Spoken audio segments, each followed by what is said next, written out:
And we're back, guys. I'm your host, Good Energy. I give you the rundown on tennis coverage every day. And we have a championship match to be played. This is going to be great, guys. We have Little Italy, aka Jasmine Paolini, aka Ciao Bella, taking on the Polish powerhouse, Iga. Big Bad Iga.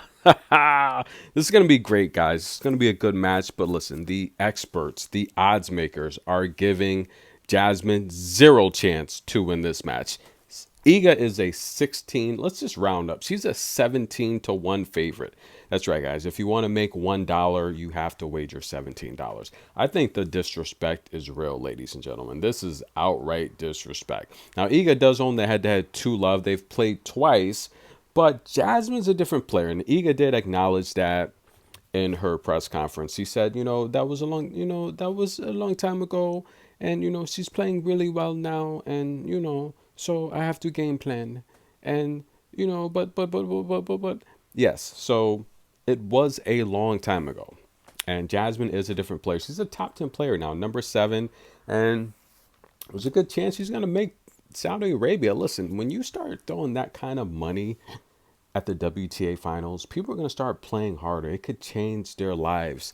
And, Jasmine joked the other day in her press conference that she gets her speed from Africa.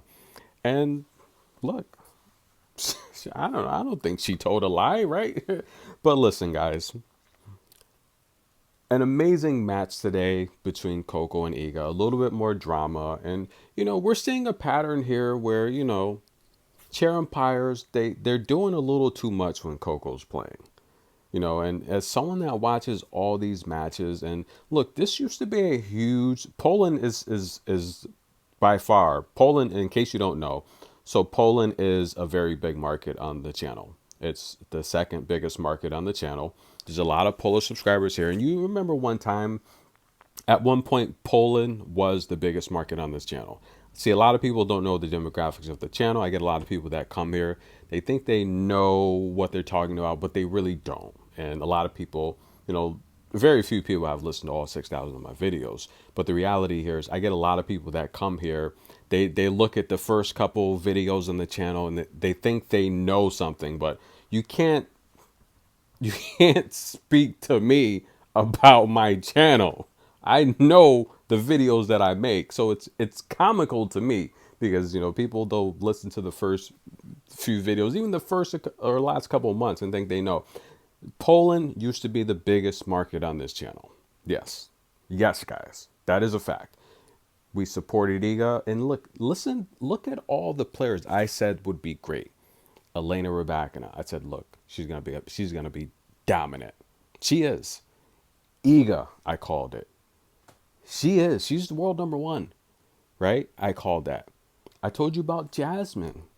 No one thought Jasmine would be this great. I told you. Even though she's older, I told you, how long have I been saying if Danielle Collins gets in shape, she's a problem? How long have I said that? How long have I been saying that? I told you guys Coco was going to win the US Open last year, the year before, when she lost to Caroline Garcia. I've been telling you guys everything that's been happening. And when I say that Coco's the future of tennis, I say that because Iga's right now. It's flying over people's heads. They don't even get it.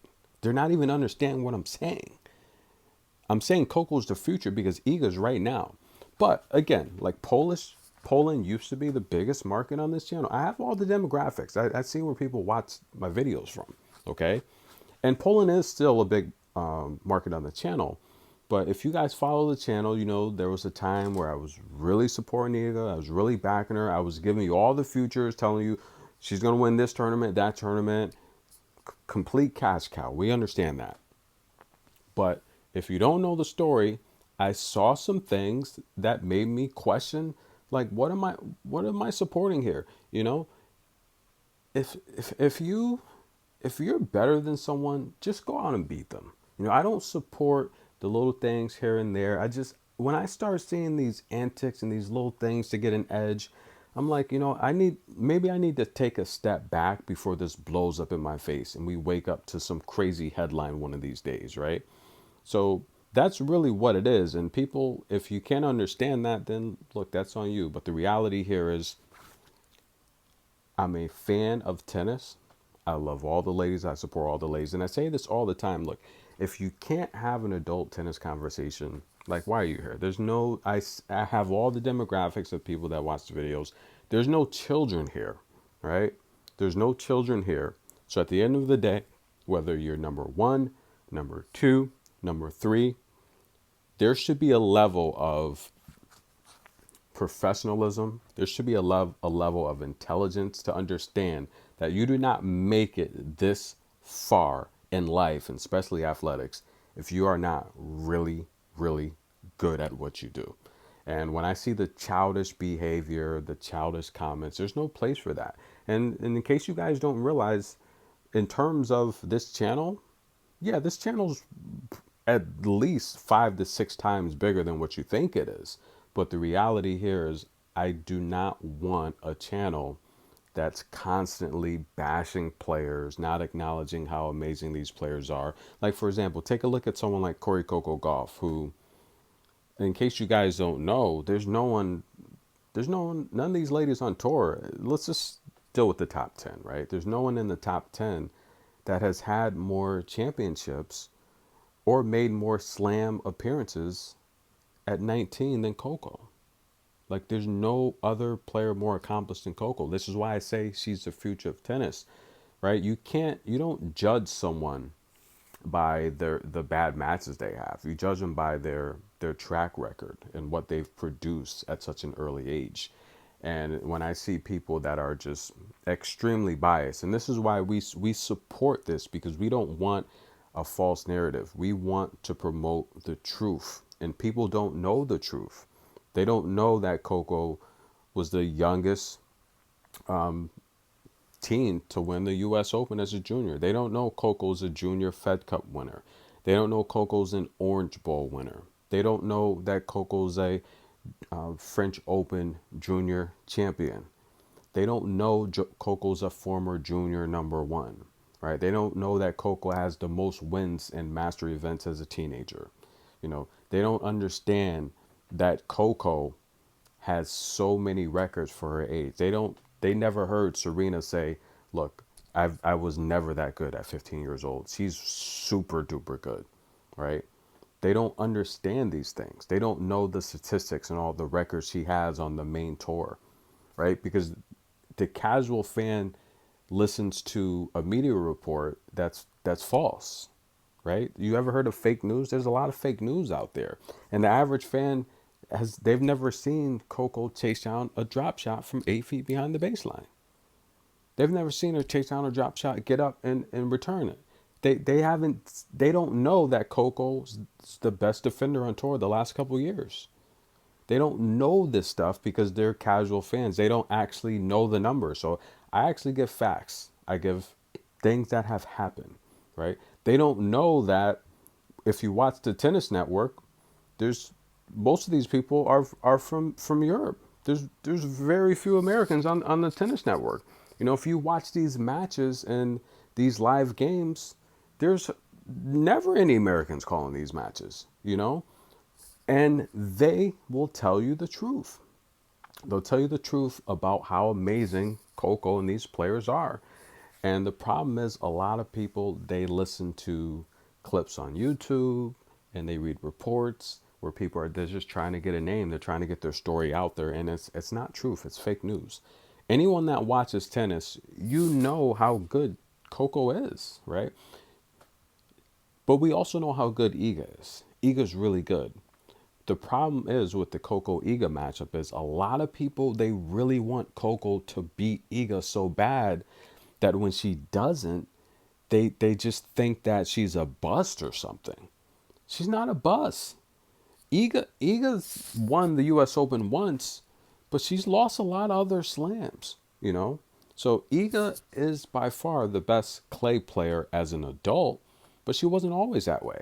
When all these ladies that you see on tour right now were juniors, Koko was dominating. She's that number one draft pick that's now a woman on tour, and all the players she's come up with, that she was beating when she was junior, she's still beating on the main tour. But people don't know this stuff. They think that all these players just came out of nowhere. No, they've all been playing for a very long time. They all know each other, right? Coco's been winning for a very long time. And a lot of people don't realize this kind of stuff, you know? And my goal here as a channel is to push the sport forward. But what happens is we get a lot of people that are upset, and a lot of these people, I mean, you can figure it out, right? Put two and two together. A lot of these people, they get upset at Coco because she loses to Iga, but it's a growing pain. She's going to continue to get better, and if you ask me, I think she just needs to just go out there and play carefree. Like, stop worrying about. I think she's focused a little too much on the game plan, that she's double thinking, she's hesitating. She's got to play free. Coco is so fast and athletic that I think if she's focusing a little bit too much on the X's and O's, it's taking away her God-given talent. Because Iga's really good, but I don't see Iga. Let's say Iga's a 10. I don't see Coco as a 5, right? When she's playing Iga.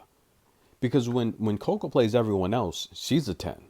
I don't see Iga as a 15. And, I don't see Iga eons and eons above level in terms of Coco. What I see is someone that's just thinking too much. They're worried about what the media is gonna report and say. Because you gotta understand, when Coco won her US Open championship, there's no reason a teenager should have been on stage acknowledging haters. If Mira won a slam, she wouldn't be on stage saying thank you to all my haters. You kind of see the double standard, and you kind of see it. You've been seeing it recently with Coco's matches, where she's so popular that, and trust me, it's just, some of it's behind the scenes. Some of it's behind the scenes, and I see Elena Rybakina going with it too. She's going through it as well. Elena Rybakina is going through it as well. And when these players start speaking up on things, this kind of stuff starts happening. Okay, and we've seen it with Elena Rybakina, and we're seeing it with Coco, where you have these chair umpires, they're completely out of line, and it needs to stop. And if you can't see this stuff, then maybe that's your perspective. I'm not gonna, I'm not here to change anyone's mind. I'm here to just present the facts, and we're seeing too many of these chair umpires challenge Coco in situations, and the U.S. Open was just abhorrent. That was uncalled for. You go watch the match; it's self-explanatory. It got to the point where she had to speak up for herself, and I'm glad. One thing I do like about Brad Gilbert is he backs her. He really is that support system that she needs. He is the type of coach where he really defends Coco, and I do like that about Brad. He really stands up for her. And that U.S. Open was nonsense. The match with Pierre, come on, guys, after 4 or 5 calls, and that was ridiculous. And today was ridiculous as well. That was sad. But it's a long season. We still have 2 more slams. We have this one to conclude. We have Wimbledon. And I'm really excited to see what Coco can do at Wimbledon this year. We know Iga's not going to win Wimbledon, right? We know that. It's just not her surface. She's not going to win Wimbledon. I don't think she's going to win the U.S. Open either, because Osaka playing in the mix, Coco defending her title. So it's, for now, I think it's good for the sport, that we're kind of starting to see these players show their strengths on different surfaces. And by far, Iga's becoming, I don't want to say she's becoming the Nadal of clay, but she's certainly getting to that point. And look, if that's her slam, then that's going to be her slam. Okay? I want to see this Wimbledon is going to be interesting, because I don't think Marquetta's going to defend. I told you Rybakina wouldn't defend that time. I don't think Marquetta's going to defend. But I do think Ons is going to be in the mix. I would love to see Ons get a slam and then have a baby. That would be amazing. But I think Coco's going to be in the mix as well.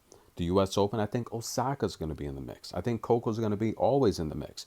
You have players like Caroline Garcia who are kind of fading, right? Elena, if she can put it together, Sabalenka's always a threat. Yelena's always a threat. But we're at that stage where this current top 10 is aging and we're seeing new players creep in. And this is where in the next 2 to 3 years, because I talked about Iga, and a lot of you guys don't understand, her skill is amazing, but she's working hard at that, right? Where you take someone like Coco, she's got natural ability, right? So Iga's working hard, which tells me, this is something that I know, for her to keep that level, she has to continue to work and work and work harder. Whereas as she gets older, you know, her as she continues to get older, and that muscle mass starts to shrink, body starts to change. We're gonna start to see some of that aggressiveness, some of that strength. We're gonna start to see some of that die down, probably around her mid 20s, and then you have the more natural athletic ability players. They're going to start to peak and shine. And I do think Coco has a window that she's still climbing into, to where when she gets there, it's going to be exactly what I said. She's going to take over the tour and she's going to start winning a lot of matches. But right now, Iga's right now and Coco's the future. That's why I say that.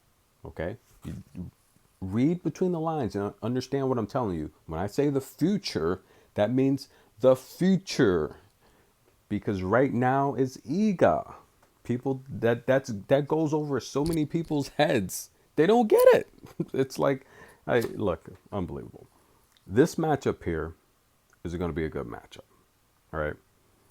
I think the experts are completely disrespecting Paolini, and that's concerning. But it's also a good thing because if you've ever been an underdog, you like that. Because there's no pressure on you.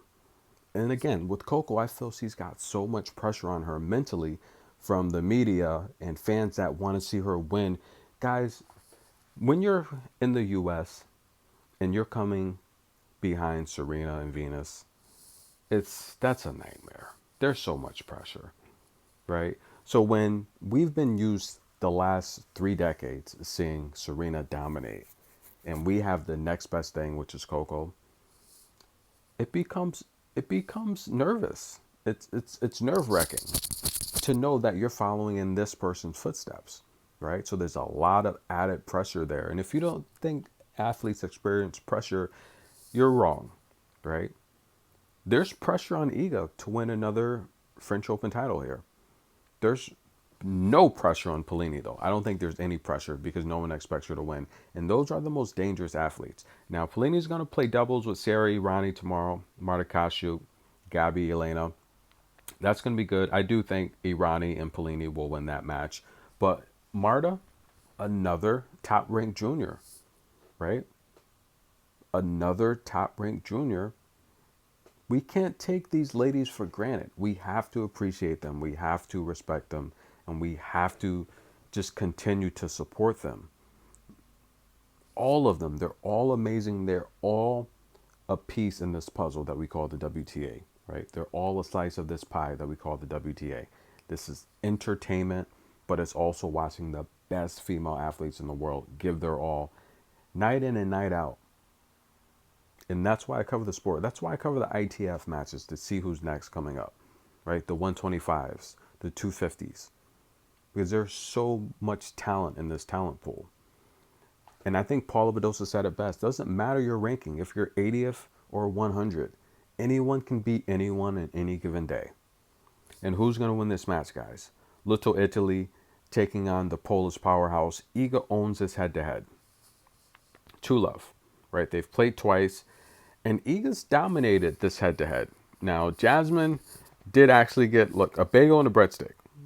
They played a couple of years ago at the U.S. Open, where Iga was bounced out of that U.S. Open, so she didn't win it. But wait, is that the one she won? Wait a minute, when did Coco? No, yeah, that is the one she won. Yeah, I'm sorry, I'll take that back. So that's the one she won against Ons. Yeah, that's right. So she won that against Ons. She beat Ons, and look, a lot of controversy again. A lot of drama during that U.S. Open run. We had the issue with Nooney, where Iga was. Nooney is one of the most tenured, experienced coaches in the business. She snapped at Nooney. She was holding up Jess. And Jess, they asked Jess, they tried to start drama. Jess was like, no, I didn't see it. They tried to start drama with Ons. Ons said, no, I didn't see it. And if you don't know what I'm talking about, then look, I don't know what to tell you. She defeated Sabalenka on that run, which was good. She defeated who else is? I think she defeated. Did she defeat Danielle Collins? No, she beat Julie Niemeyer. Remember that? Julie Niemeyer won the first set. She started to do a lot of crazy things against Jula, and this is where I started to really, because at that time, Poland was the big market on the channel, right? We had all the Polish fans supporting, but that run in the U.S. Open 22, there's a lot of stuff going on, guys, and the sad part is I don't think most people even realize or even know what was going on. And for the people that do know and don't care, then look, that's, you just got an integrity issue. But there was a lot going on there, and I'm like, look, this is gonna end. This is gonna end very bad. It's gonna blow up. We're gonna wake up to some crazy story, and it's going to end bad. I'm like, you can tell this is going to end bad. With all this stuff that was going on, I'm like, this is gonna end bad. It hasn't yet. Hasn't yet. But who's going to win this match here? Listen, if Iga does what she's capable of doing, she probably should win the match. But here's the problem here. Jasmine Paolini's speed and athletic ability. Her ability to crack that forehand fast and put her opponents on the back foot. We saw her just bring Rebecca forward and hit passing shots. I think the passing shots are going to be there. If she serves well, she'll be able to back up Iga and then just put her away with these finish shots. I do think Iga overall, she's the better server. I think she's got the better forehand. I think she's got the better backhand. I think Jasmine's the faster player, but I think Iga moves better on clay. She slides into her shots very nice. I think Jasmine's going to have the advantage at the net. I think Jasmine's going to have the opportunity to speed Iga up in some situations and keep her on the back foot.